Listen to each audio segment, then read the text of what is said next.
اللہ الحق کے عمران خان کے ساتھ جس نے بدنیتی کی اللہ نے اس کو کیفر کردار تک پہنچایا. اور اندر کے جو منافق بیٹھے ہیں نا، یہ جو اگر غلط فہمی میں ہے، ان کے لیے انشاءاللہ علی محمد خان اور شہریاری کافی ہے. But this mark down my words, ہم پارٹی پالیسی، پارٹی کے اندر تمام وہ چیزیں جو میرے لیڈر کی ہم پر فرض ہیں ان کو ہم بلائنڈلی فالو کر رہے ہیں. لیکن یہ عہدہ سیاست والا کھیل جو ہے یہ سمجھ سے بالاتر ہے. آپ نے جو لفظ استعمال کیا کہ ہم ان کو نشان عبرت بنائیں گے، یہ درست ترجمہ ہوگا اس کا، we'll make them an example. ہم ان کو نشان عبرت بنائیں گے. آپ کے پاس ایسا کون سا اختیار ہے کہ انہیں نشان عبرت بنائیں؟ میرے پاس پارٹی کا ایک ورکر ہوں، عمران خان کا ایک سپاہی ہوں.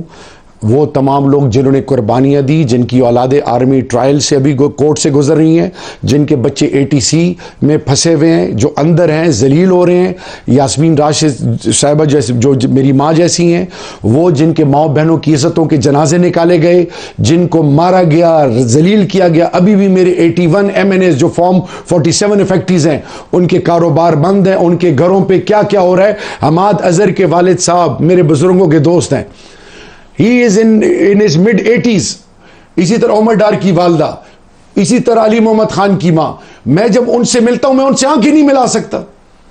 وہ جس کیفیت اور اضطراب سے گزر رہے ہیں، لوگوں کے گھروں میں قیامت برپا ہوئی ہے، اور یہ لوگ تسمس نہیں ہے، ان کو کوئی احساس ہی نہیں ہے. یہ کمپرومائز کرنے والے کون ہیں؟ ہے نا، یہ میں وقت پہ بتاؤں گا انشاءاللہ.